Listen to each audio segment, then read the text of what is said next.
Welcome to International Trade Minute, quick-fire trade news, the podcast that delivers the pulse of global commerce directly to your ears, brought to you by Reidel Law Firm. Here we understand that time is a precious commodity, and staying ahead of the curve is not just an advantage, it's a necessity. As seasoned international trade practitioners, you don't need the basics. You need a succinct narrative of the week's critical developments in a language that's as complex as the topics we cover.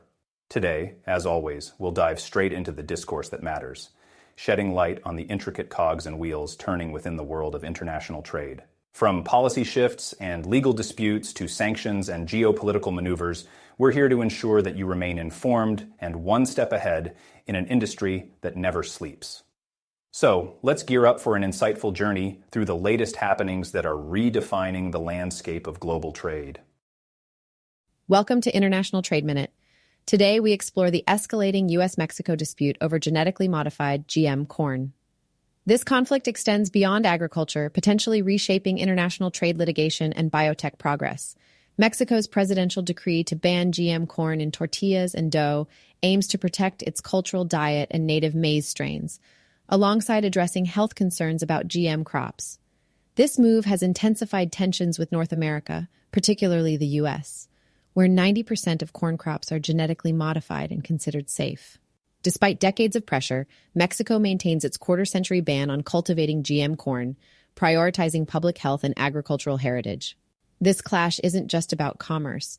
It's a cultural standoff, a collision of ideologies, with Mexico embracing a more conservative approach to biotechnology, while the U.S. champions a liberal stance, a stance that's backed up by hard economics.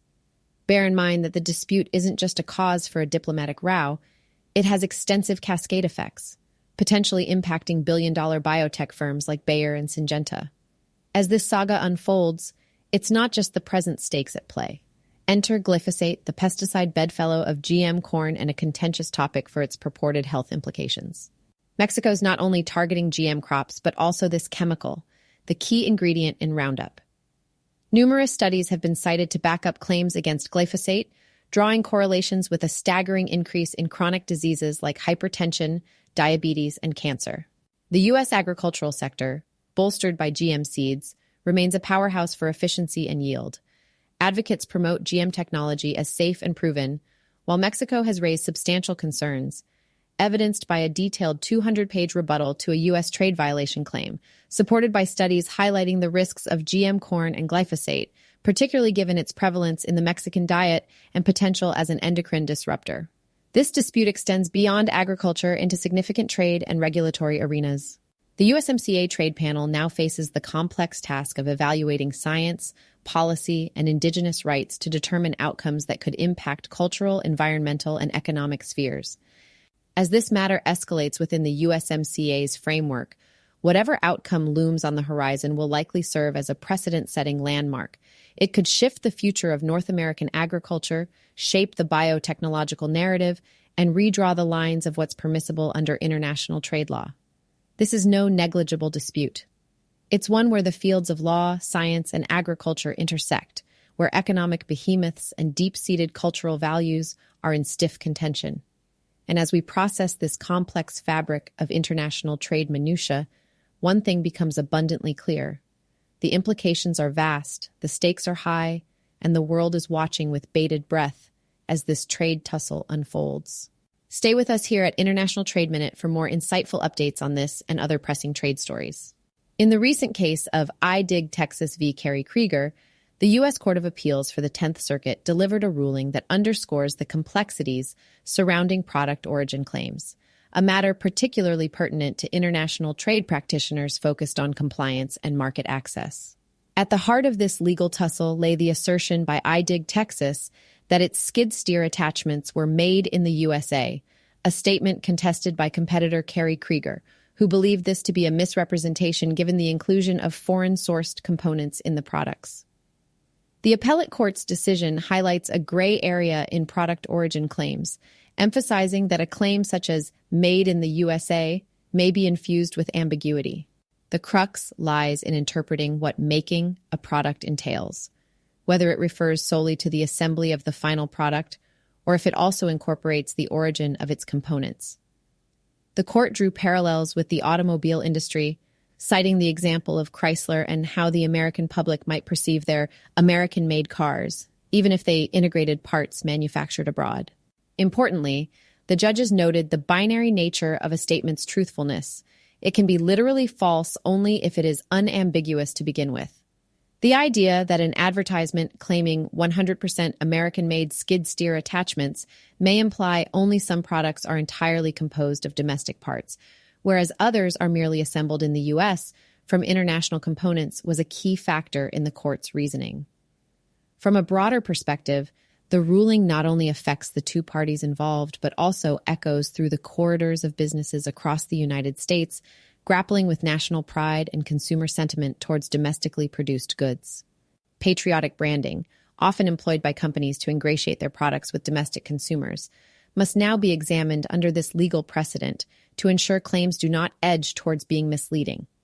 Moving forward, businesses will have to tread carefully, ensuring their Made in USA claims do not overpromise and underdeliver in the eyes of the law and consumers.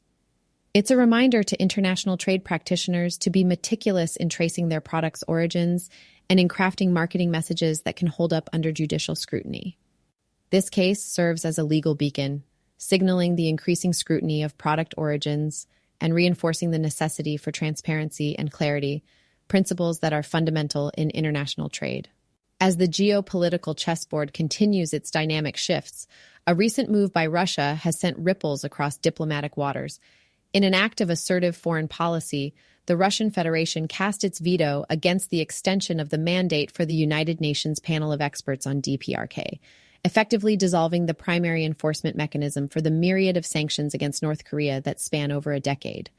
The legacy of sanctions on the DPRK, or North Korea as we commonly refer to it, dates back to 2006, following its first nuclear test. At that time, the international community, speaking in unison through the UN Security Council, sought to clamp down on the Hermit Kingdom's nuclear ambitions.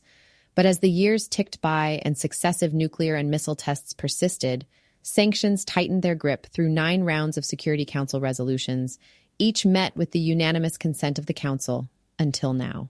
With the introduction of each new resolution, the panel of experts has stood as the watchdog, scrutinizing compliance and flagging violations, acting as the bulwark against North Korea's nuclear advancements. The panel's mandate was seamlessly renewed each year, a testament to shared concerns over nuclear proliferation. Nevertheless, all streaks eventually come to an end. The Russian veto marks a seismic shift, an unyielding niet that echoes through the halls of power, shutting down any further extension of the panel's authority. The rationale from the Russian delegation points to a landscape transformed since 2006. They maintain that continuing the sanctions with the objective of reining in DPRK's nuclear capabilities is no longer pertinent, arguing that it is both outdated and detached from reality. The strategic calculation behind this veto is dense with implications for international relations, and seasoned trade practitioners will acknowledge the delicate balancing act it catalyzes. China and Russia had initially tabled a proposition that encompassed a sunset clause, aiming to scale back the sanctions over time. Conversely, the United States and allied countries view the prolonged sanctions as a non-negotiable factor in stabilizing the region. In a setting where international politics is often described as theater, this episode is rife with irony. Critics of the Russian move label it a threat to the stability of the UN Security Council and the post-World War II international order, citing the United States' own propensity toward exercising its veto powers. This impasse raises the question of what constitutes destabilization in a system where superpowers habitually use vetoes to uphold national interests. Moreover, in an environment where sanctions are wielded as the softer armaments of war, the effectiveness of such economic constraints is under scrutiny. North Korea's nuclear status, an established fact despite the raft of sanctions, draws attention to the fundamental question: have these punitive measures been effective or merely symbolic? The DPRK leadership has openly criticized the efficacy of sanctions, advocating that their nuclear armament is a necessary shield against existential threats rather than a tool of aggression. The anecdote of Kim Jong-un's interaction with Dennis Rodman serves as an arresting reminder of the DPRK's perspective. The North Korean leader has observed the fates of regimes in Libya and Iraq, noting that for all their compliance or deterrence, they fell victim to shifts in U.S. foreign policy. In stark contrast, nuclear-armed Pakistan has managed to avoid a change of regime approach from the United States. For Pyongyang, these observations underline the sobering logic of nuclear deterrence. As international trade practitioners dissect these developments, they're keenly aware of the intricate dance between enforcing sanctions and acknowledging the need for dialogue. The eyes of the world now turn to watch how traditional alliances and adversarial relations may morph in response. Will this veto expedite a recalibration of strategies concerning the Korean Peninsula? Can new channels of negotiation and diplomatic engagement emerge from the ashes of a paralyzed sanctions regime? As we ponder the imbroglio's impact on global trade and regional stability, other pieces on the geopolitical board shuffle in response, revealing an ever-evolving puzzle. The trotting out of sanctions has stretched far and wide, from Iran to Russia, Venezuela to Syria, and now the sudden halt in the case of North Korea stretches our understanding of enforcement and compliance in an international context rife with nuance. The disbandment of the UN panel of experts following the Russian veto is a definitive statement. It embodies a call for a shift in stance towards North Korea, be that willing engagement, tacit acceptance, or an unspoken recognition of the DPRK's place within the nuclear club. The outcome of the UN Security Council's deadlock becomes a crucible of anticipation and concern. International trade professionals brace for the implications, ready to adapt, respond, and realign within an altered paradigm of sanctions and diplomacy. In today's segment, we explore the impact of escalating U.S. and Chinese sanctions on businesses. Companies are forced to navigate this geopolitical conflict carefully, ensuring compliance to avoid legal pitfalls and maintain operations. Understanding the specifics of sanctions lists and prohibited entities is critical to prevent costly violations. Moreover, for businesses caught in these adversarial conditions, diversifying supply chains has become essential, not only to mitigate risks, but also to avoid disruptions by adapting to alternate markets and suppliers. Adopting technology for compliance management systems can be a lifesaver in this turbulent sea.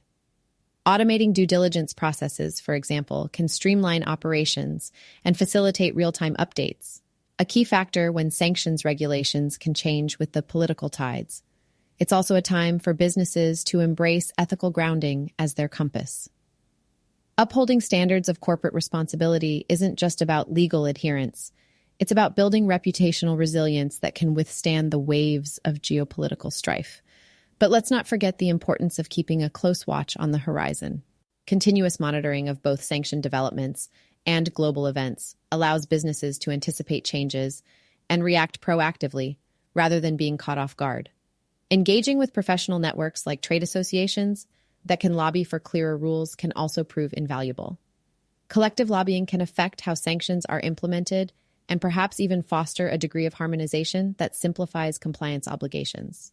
Lastly, a company's best defense may lie in its people.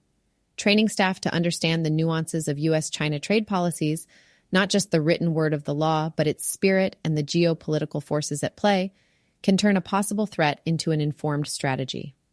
In short, the intersection of U.S. and Chinese sanctions creates a complex puzzle, demanding a response that is dynamic, informed, and forward-thinking. Companies that approach this challenge with a well-charted strategy and a proactive stance stand a better chance of navigating through these choppy trade waters. In this week's International Trade Minute, we examined key issues impacting global commerce. We discussed the significant trade dispute involving GM corn that spans the agricultural and trade sectors of the U.S. and Mexico. We also analyzed the implications of Made in USA labels in light of the iDig Texas lawsuit and the strategic shifts resulting from Russia's veto of continued North Korea sanctions at the UN Security Council. Additionally, we covered the complexities of navigating U.S.-China sanctions, providing strategies for maintaining compliance amidst growing legal tensions. For trade professionals, staying informed is crucial in a volatile environment where adaptability and strategic foresight are essential. Today's insights reinforce the importance of informed decision-making in this dynamic field. Brought to you by Reidel Law Firm, this is International Trade Minute signing off. Trust in the timeliness and accuracy of our coverage to keep you at the forefront of the international trade conversation. Be certain to tune in next week for another concise, information-packed update on the very pulse of global trade law. Until then, keep agile, stay informed, and continue to lead the way in international commerce. Goodbye, and have a prosperous week ahead.